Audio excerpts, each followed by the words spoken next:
My university took my research funding, made me pay for my own work, and left me to finish my PhD completely alone. After years of struggling, losing my supervisor, and watching the university fail me at every step, they had one final requirement before graduation. I had to write an acknowledgement thanking everyone who helped me. They expected a few polite lines, but instead, I wrote something they could never erase. Now my thesis is permanently stored in the university library, and every future student can read exactly what I had to say. The university wanted gratitude, but what they got was a revenge they'll never forget. When I first started my PhD, I genuinely believed I was entering the best years of my academic life. I had earned a scholarship, my teaching evaluations were excellent, and people in my department knew me as someone who worked hard and delivered results. For the first time in years, it felt like every decision I had made was finally paying off. My supervisor was supportive, my research plans were clear, and I could actually picture myself walking across the stage with a completed doctorate. Anyone who has been through graduate school knows how important a supervisor can be. They are not just advisors. They are often the person who opens doors, secures funding, and helps students navigate the endless bureaucracy of a university. Everything in my project was built around that support system, and I trusted that the institution behind me would remain stable. Then, everything changed. My supervisor retired unexpectedly because of circumstances nobody had planned for. At first, I thought the university would step in and help. After all, students are told that the institution supports research and protects its candidates. Instead, the situation slowly began to fall apart. Meetings became rare, guidance disappeared, and decisions that once took days suddenly took months. The excitement I had during my first year gradually turned into anxiety. Every email felt like another problem. Every administrative process became another obstacle. It reminded me of standing on a bridge that everyone assured you was safe, only to realize halfway across that the supports underneath had already been removed. Friends and colleagues continued moving forward with their projects, while I spent more and more time simply trying to keep my research alive. The dream that had once motivated me started feeling like a burden that I carried alone. What had begun as an opportunity to build a future slowly became a lesson in disappointment. The day my supervisor left was not the moment my PhD ended, but it was the moment my dream began turning into a nightmare. After my supervisor retired, I kept telling myself that things would eventually improve. Universities are supposed to have systems in place for situations like this. Students lose supervisors, departments change, and research projects encounter problems all the time. I assumed the institution would step in and provide some kind of support. Instead, it felt as though the moment my supervisor left, I stopped existing. The research funding that I had relied on slowly disappeared. Projects that had once seemed secure suddenly had no budget attached to them. Requests that should have taken a few days sat unanswered for weeks. Every conversation with the administration felt like being passed from one office to another, with nobody willing to take responsibility. Then came the financial loss. Because of administrative mistakes involving equipment purchases, I ended up losing a significant amount of money. The error was not mine, yet I was the one who paid the price. Trying to correct the situation became another exhausting battle of forms, emails, and meetings that never seemed to solve anything. At some point, I realized that the university had already moved on, while I was still trying to clean up the damage. The final blow came when they took away the only space I had for my research. It was not even a proper office. It was simply a desk, a small area where I could keep my materials, work quietly, and maintain some sense of belonging within the department. Losing it might seem insignificant to someone outside academia, but for a researcher, even a single desk can represent stability. Imagine spending years building a project only to arrive one morning and discover that your place has disappeared. No replacement, no solution, no concern. Meanwhile, other students still had supervisors, offices, and funding. I had none of those things. Every problem became mine to solve alone. Every setback became my responsibility.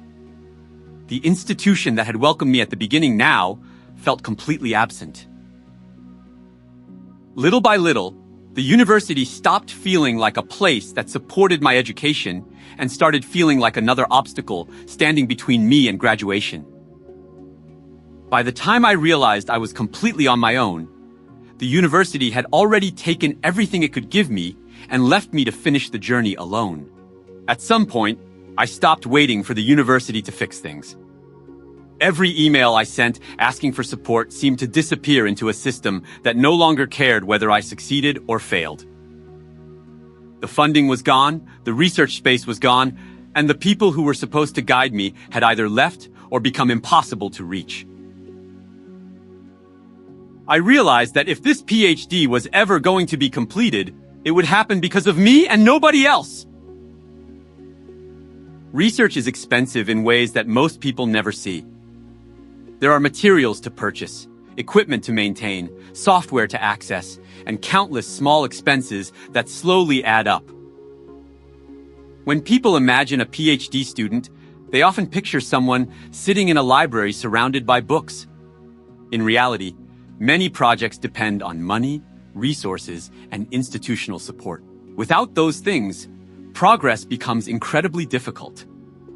Since the university could no longer provide the support I needed, I had to find another way to survive financially. I began earning money outside of academia and used those earnings to keep my research alive. Every dollar I made had two purposes: paying for my own life and paying for a degree that the university had already stopped supporting. It felt strange knowing that I was funding my own research while still being officially enrolled in a program that was supposed to help me. While other students discussed grants, conferences, and departmental budgets, I was calculating how much of my personal income I could afford to spend on another stage of the project. There were nights when I questioned whether it was worth continuing. Walking away would have been easier. Nobody would have blamed me after everything that had happened. But the longer I struggled, the more determined I became. The PhD was no longer just a degree. It became proof that the university could make my journey harder, but it could not decide whether I finished. Over time, I learned how to solve problems on my own, manage expenses, and make decisions without relying on anyone else's approval. The independence that the university forced upon me slowly became my greatest strength.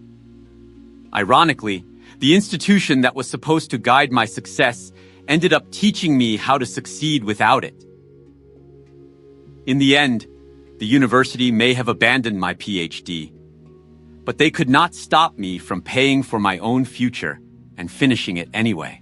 After years of struggling through setbacks, financial problems, and complete isolation, I finally reached the last stage of my PhD. The research itself was finished.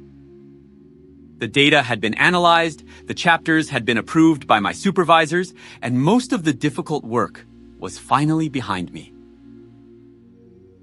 For the first time in a long while, I thought the hardest part was over. All that remained were the final submission requirements. I sat in front of my laptop, going through the university's formatting guidelines, one item at a time. Margins had to be adjusted, page numbers had to follow specific rules, and every section had to appear exactly as required. It felt like one final obstacle before the finish line.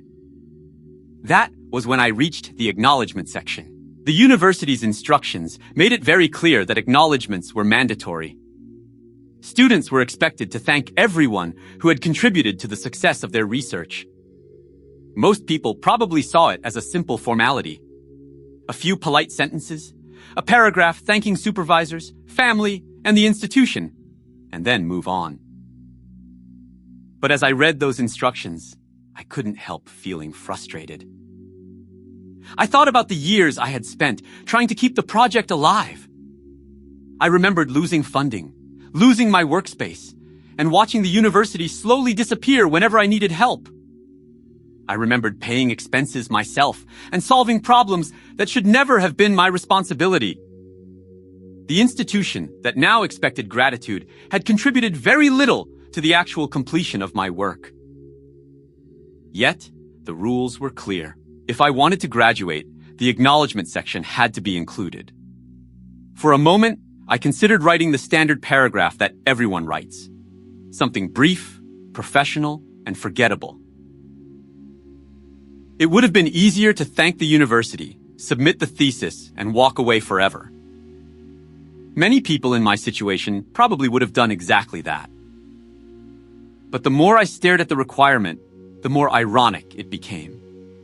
The people who had supported me deserved recognition. The people who had abandoned me expected it. The university had spent years teaching me to solve my own problems, work independently, and survive without their help. Now they were asking me to publicly thank them for my success. And that was the moment I realized I would give them exactly what they asked for. Once I decided that I was going to write the acknowledgement section exactly as the university required, the entire process began to feel very different. Most students write a short page thanking their supervisors, family members, and perhaps the department. It is usually one of the least important parts of the thesis, something that people skim through before reaching the actual research. But I knew that my acknowledgement would not be ordinary. I started by thinking about every person who had genuinely helped me reach the finish line. My supervisors deserved recognition because they had supported me when they could. My family had stayed beside me during years of uncertainty and frustration. Friends listened when I needed to complain, encouraged me when I wanted to quit, and reminded me why I started in the first place. I also thought about the people outside academia who had helped me survive. The student counselor who listened when things became overwhelming. The patrons and individuals who supported me financially. Even the flight school I attended had taught me valuable lessons about discipline, responsibility, and independence. Every one of those people had contributed something meaningful to my journey. So I wrote about them in detail. Instead of a single page, the acknowledgements became 3 pages long. I described the support people had given me, the lessons they had taught me, and the role they had played in helping me finish the PhD. The gratitude was genuine because these people had actually been there when I needed them. As the pages grew longer, one name remained noticeably absent: the university. I saved them for the very end. By that point, anyone reading the acknowledgements would have already seen page after page of sincere appreciation. They would understand how many people had stepped forward to help when things became difficult. Only then did I include a short, dry paragraph thanking the university for teaching me self-reliance, forcing me to find my own funding, maintain my own work, and develop complete independence. Every word was technically grateful. Every sentence followed the rules. And every reader would understand exactly what I meant. The university asked me to acknowledge their contribution, so I thanked them for abandoning me. After I finished writing the acknowledgements, I honestly expected nothing to happen. The thesis would be submitted, approved, and eventually forgotten like thousands of other academic papers sitting on library shelves. Most people never read the acknowledgement pages. Most students skip directly to the research itself. At least, that is what I initially thought. The final validation process took some time, and during those weeks, I occasionally wondered whether someone from the university would notice the last paragraph. Every sentence was carefully written. I had not broken any rules, used any insults, or made any direct accusations. Technically, I had done exactly what the university required. I had thanked everyone who contributed to my success. Eventually, the thesis passed. No corrections were requested. No complaints were made. No administrator called me into an office. The university approved the document exactly as it had been submitted. At that moment, I realized something that had never occurred to me while writing it. The acknowledgement was now permanent. Universities often place completed theses into their libraries and digital repositories. Future students read them as references. Researchers search them online. New PhD candidates look at previous submissions to understand formatting requirements and writing styles. The document no longer belonged only to me. It had become part of the university's official record. That realization changed everything. The institution that had ignored my problems, removed my support, and expected my gratitude had unknowingly accepted my version of the story into its own archives. Anyone reading the acknowledgements would see pages of sincere appreciation toward the people who genuinely helped me. They would also find that final paragraph describing how the university taught me independence by forcing me to solve every problem alone. The most satisfying part was that nothing could be changed anymore. The thesis had already been validated and published. The same university that required the acknowledgement had approved every single word.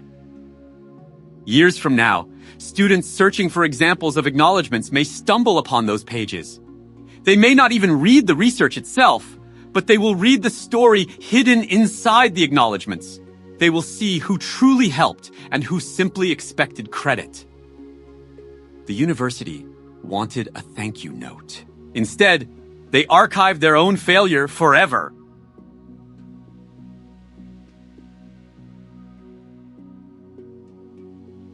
Looking back, I never wanted revenge. I only wanted the support that every PhD student is promised when they begin their academic journey. The university took away resources, guidance, and opportunities, but it could not take away my determination to finish. In the end, the degree became more than a qualification. It became proof that I could succeed without the institution that had abandoned me.